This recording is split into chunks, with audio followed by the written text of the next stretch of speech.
সরকার আমাকে মৃত্যুদণ্ড দিক। দেশ স্বাধীন হয়, একজন যোদ্ধা হয়ে স্বাধীনতার স্বাদ পেলাম না।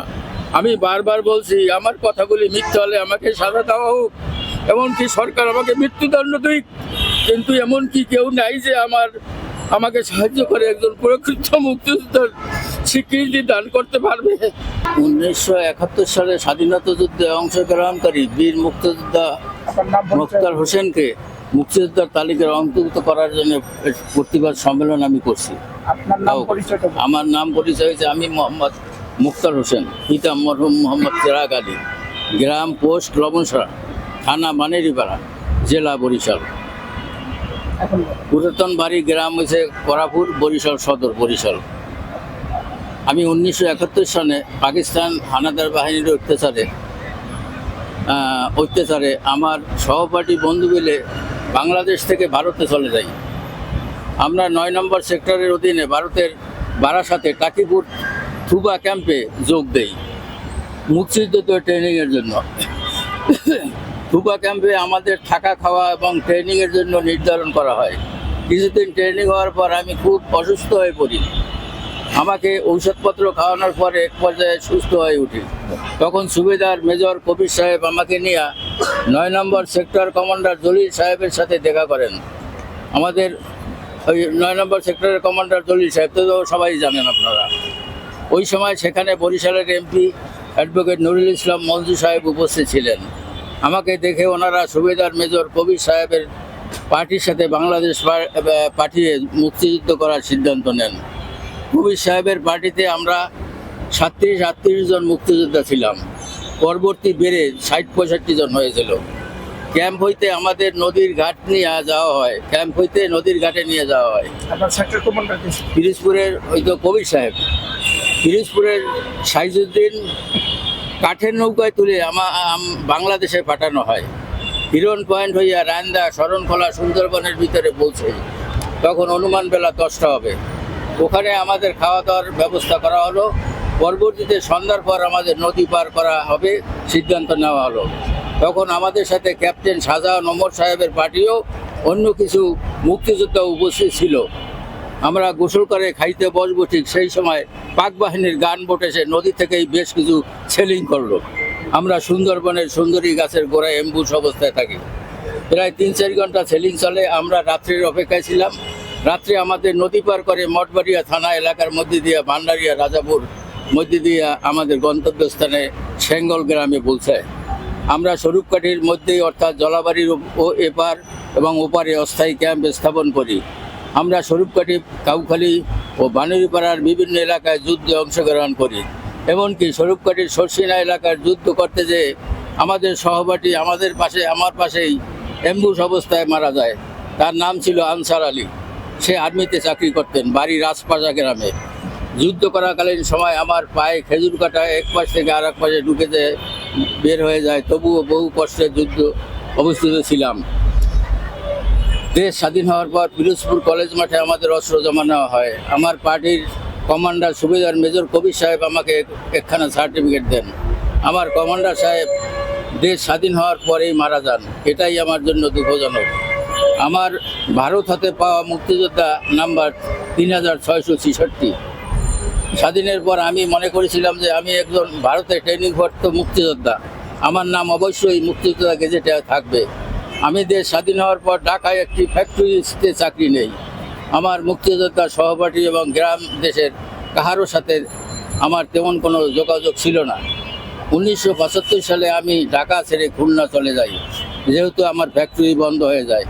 খুলনা থাকাকালীন অবস্থায় জানতে পারি যে আমি নিজ এলাকায় এবং নিজ থানায় মুক্তিযোদ্ধা অফিসের সাথে যোগাযোগ রক্ষা করতে হবে, থানা মুক্তিযোদ্ধা অফিসের নাম থাকতে হবে।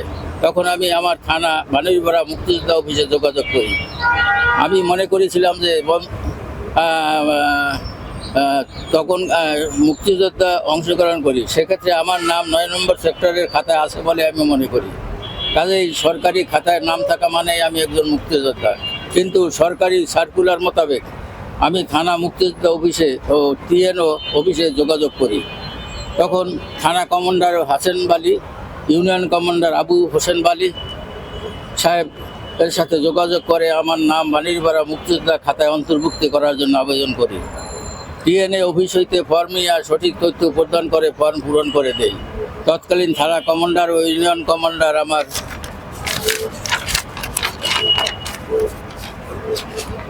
আমার মুক্তি যুদ্ধকালীন এলাকায় যাইয়া আমার সহপাঠীর নিকট খোঁজখবর নিয়ে সঠিক মুক্তিযোদ্ধা হিসাবে আমাকে চিহ্নিত করে। আমার থানা এলাকায় যাচাই বাছাই করে সঠিক মুক্তিযোদ্ধা হিসাবে জেলায় পাঠানো হয়। জেলা থেকে যাচাই বাছাই হয়ে ঢাকা মুক্তিযোদ্ধা অফিসে পাঠানো হয়। ওই সময় বরিশাল থেকে আহ্বায়ক নাকি বাংলাদেশে ছিলেন না, উনি বাংলাদেশে এসে আমার ওই সকল ফাইল তলব করে জেলায় জেলায় নিয়ে আসে। পরবর্তী তত্ত্বাবধায়ক সরকার এলো, আমি বিভিন্ন মন্ত্রণালয়, ডিসি অফিস, এমনকি ঢাকা মুক্তিযোদ্ধা কমান্ড কাউন্সিলে দরখাস্ত করি। আমি 28/4/2009 মুক্তিযোদ্ধা গেজেটে নাম অন্তর্ভুক্ত করার জন্য বরিশাল জেলা প্রশাসক বরাবর আবেদন করি। চেয়ারম্যান মুক্তিযোদ্ধা কাউন্সিল আবেদন করি। বাংলাদেশ মুক্তিযোদ্ধা সংসদ ইউনিয়ন কমান্ড স্বরূপখাটি বিলিশপুর শাখা থেকে মুক্তিযোদ্ধা হিসাবে 13/3/2014 ইংরেজি তারিখে প্রত্যয়নপত্র দেয়। অনলাইনে দাখিল আবেদনের জিডি নম্বর DG 11-31-55-0, তারিখ 15/3/2014।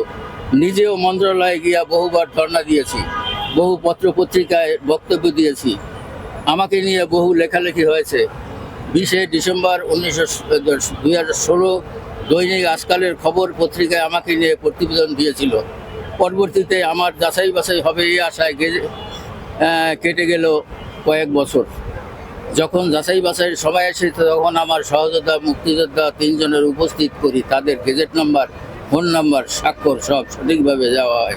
কিন্তু দুঃখের বিষয়, যাচাই বাছাইতে তাদের কাছে আমার সম্পর্কে কোনো প্রশ্ন না করেই তাদেরকে যেতে বলা হয়। সাক্ষীগণ কিছু বলতে গেলে তাদের কিছু বলতে দেওয়া হয় নাই, শুধু বলছেন যে আমার কমান্ডার সাহেবের সার্টিফিকেট নাকি সঠিক নাই। তখনকার সময় নাকি এমন সুন্দর টাইপ মেশিন ছিল না। আমি হলফ করে বলতে পারি পত্র লেখা সম্পূর্ণ সঠিক। যদি কেউ আমার কাগজপত্র বা আমার বক্তব্য মিথ্যা প্রমাণ করতে পারে তবে আমি নিজে আমাকে শাস্তি দিতে রাজি আছি। আপনার সহপাঠীরা কি কোনো যোদ্ধার সনদ পেয়েছে কিনা? যে হ্যাঁ, তারা সবাই পেয়েছে। ওই আপনারা যে সনদে লিখিত দিছিল আপনার কমান্ডার, তাদেরকেও কি একই সনদ? হ্যাঁ দিয়েছে। দুঃখের বিষয় এটাই, আমি একজন সঠিক মুক্তিযোদ্ধা হয়ে এখন পর্যন্ত সরকারি গেজেটভুক্ত হতে পারলাম না। পরবর্তীতে আমি মুক্তিযোদ্ধা মন্ত্রণালয়ে আপিল করছি।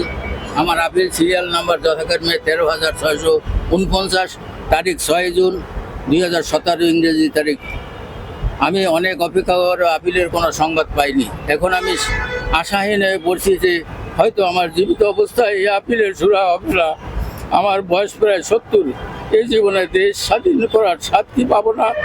আমার ছেলে, আমার মেয়েরাও কি জানতে পারবে না স্বাধীনতার যুদ্ধে আমার কি অবদান ছিল? আমি খুলনায় সে সামান্যতম ইট বালুর ব্যবসা করিয়া চলিতেছিলাম। পুঁজি না থাকলে বড় রকম ব্যবসা করা যায় না। বর্তমানে আমার বয়সের বারে ব্যবসা করা বন্ধ সম্ভব না। তাই শুধু জীবনের শেষ সময়ের জন্য অপেক্ষা আছি। নিজে খুলনায় কোনো স্থায়ী ঘরবাড়ি করিতে পারি নাই, শুধু ভাড়া বাড়িতে সারা জীবন কাটাইলাম। এখন কোনো কাজকর্ম করিতে পারি না। শরীরের ভিতরে বিভিন্ন রোগে বাসা বেঁধেছে, তার মধ্যে হার্ট ব্লক। ডাক্তার বলছে ওপেন হার্ট সার্জারি করতে হবে, কিন্তু সামর্থ্য নাই। তাই এই অবস্থায় 2-3 বছর অতিবাহিত হলো। ব্লাড প্রেশার খুব বেশি শরীরে, কিডনির অবস্থা খুবই খারাপ। মাঝে মধ্যে ছেলেরা কষ্ট হলো ডাক্তার দেখায়, তারা সামান্য চাকরি করে, তাহাতে সংসার চালানো, ছেলে মেয়ের লেখাপড়া দায় পড়ে যায়। বর্তমানে আমার মানবতার জীবনযাপন করতে হচ্ছে। শুধু মৃত্যুর সময় অপেক্ষা করেই আমার দিন কেটে যাচ্ছে। তাই বর্তমান সরকার যদি আমার সব কিছু থেকে যাচাই বাছাই করে সত্যিকার একজন মুক্তিযোদ্ধার সম্মান দিত, তাহলে আমি স্বাধীনতার স্বাদ পেতাম। কিন্তু দুঃখের বিষয়, আমি দেশ স্বাধীন হয় একজন যোদ্ধা হয়ে স্বাধীনতার স্বাদ পেলাম না। আমি বারবার বলছি আমার কথাগুলি মিথ্যা হলে আমাকে সাজা দেওয়া হোক, এমনকি সরকার আমাকে মৃত্যুদণ্ড দিক, কিন্তু এমনকি কেউ নাই যে আমাকে সাহায্য করে একজন প্রকৃত মুক্তিযোদ্ধার স্বীকৃতি দান করতে পারবে। উপরে উল্লেখিত আমার নিজ জবানবন্দি সম্পূর্ণ সত্য। যদি কোনো সরকার বা কোনো গোষ্ঠীর প্রত্যা নিয়ে মিথ্যা প্রমাণিত করতে পারে তবে আমি স্বইচ্ছায় যে কোনো সাজা বা মৃত্যুদণ্ড গ্রহণ করতে রাজি আছি।